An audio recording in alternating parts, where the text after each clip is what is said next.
Welcome to hello Andhra YouTube channel. సరిగ్గా 2.5 సంవత్సరాల క్రిందట నిండు శాసనసభలో అత్యంత దారుణంగా సభ్య సమాజం తలదించుకునే విధంగా చంద్రబాబు నాయుడు గారి సతీమణి నారా భువనేశ్వరి గారిపై అసభ్య పదజాలంతో ఆమె యొక్క క్యారెక్టర్ మీద 4 ఎమ్మెల్యేలు మాట్లాడడం జరిగింది. ఈ సంఘటనతో ఎప్పుడూ కూడా స్థితప్రజ్ఞతతో ఉండే నారా చంద్రబాబు నాయుడు గారు కూడా మీడియా ముందు భావోద్వేగానికి గురవడం జరిగింది. అయితే ఆయన ఆ సందర్భంగా ఒక ఛాలెంజ్ కూడా చేశారు. మళ్ళీ ముఖ్యమంత్రి అయిన తర్వాతే అసెంబ్లీలో అడుగు పెడతాను, అప్పటిదాకా అసెంబ్లీలో అడుగు పెట్టను అని. అదేవిధంగా ఆ సంఘటన అనేది నారా లోకేష్లో, తెలుగుదేశం పార్టీ కార్యకర్తల్లో ఒక కసి అనేది పెంచింది. సరిగ్గా 2.5 ఏళ్ళు గడిచింది, బొమ్మ తిరగబడింది.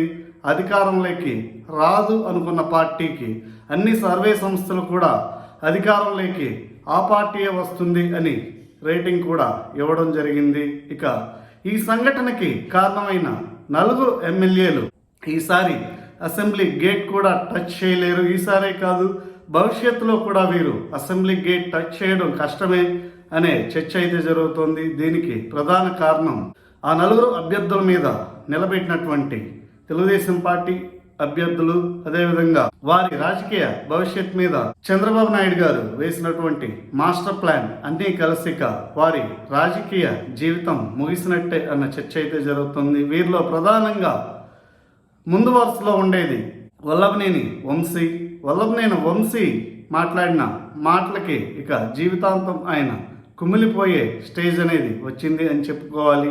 ఎప్పుడైతే యార్లగడ్డ వెంకట్రావు తెలుగుదేశం పార్టీలో జాయిన్ అయ్యారో అప్పుడే ఆయన ఓటమి అనేది ఖరారైంది. ఇక రెండవ వ్యక్తి విషయానికి వస్తే ద్వారంపూడి చంద్రశేఖర్ రెడ్డి అసలు అగ్నికి ఆజ్యం పోసేలా అసెంబ్లీలో మాట్లాడింది ఇతని విషయం జన సైనికులకి అప్పచెప్పడం జరిగింది. అక్కడ ఆయన గెలిచే పరిస్థితి అనేది లేదు. ఇక మూడవ వ్యక్తి అంబటి రాంబాబు ఎప్పుడు సంబరాలు చేసుకుంటూ డ్యాన్స్లు వేసుకుంటూ సత్తెనపల్లిలో గంట అరగంట అంటూ అందరితో ఫోన్లో సంభాషిస్తూ ఆయన ప్రతిష్టని ఆయనే దిగజార్చుకున్నాడు. ఎప్పుడైతే కన్నా లక్ష్మీనారాయణ గారు అక్కడ పోటీ చేస్తున్నారు అనే వార్తలు వెలువడ్డాయో అప్పుడే ఆయన ఓటమి అనేది ఖరారైంది. ఇక 4వ వ్యక్తి, ఇక్కడ ఈ వ్యక్తి ఓటమి అనేది చాలా కష్టం. తెలుగుదేశం పార్టీ అధికారంలోకి వచ్చినా సరే ఈయన గెలుపు అనేది అనివార్యం అని చెప్పేసి గత 3 నెలల వరకు కూడా తీవ్రమైన చర్చ జరిగింది. అయితే వెనిగళ్ల రాము అనే అభ్యర్థిని చంద్రబాబు నాయుడు గారు డిక్లేర్ చేసి చాప కింద నీరులాగా పనిచేసిపోయేలా ఆయన్ని గైడ్ చేశారు. సో వెనిగళ్ల రాము గారు అక్కడ ఈసారి తప్పకుండా గెలుస్తారు అన్న చర్చ అయితే జరుగుతోంది. ఇక ఈ 4 అభ్యర్థుల రాజకీయ జీవితానికి ఇక తెరపడ్డట్టే అన్న చర్చ అయితే జరుగుతుంది. ఈ 4 రాజకీయ జీవితం భవిష్యత్తు ఎలా ఉండబోతోంది అనేది జూన్ 4 తర్వాత మనం మళ్ళీ ఒకసారి మాట్లాడుకుందాం.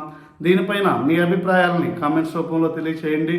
అదేవిధంగా మన ఛానల్ని లైక్ చేయండి, షేర్ చేయండి, సబ్స్క్రైబ్ చేయండి. 10 మంది చూసేలా ప్రోత్సహించండి. Thank you.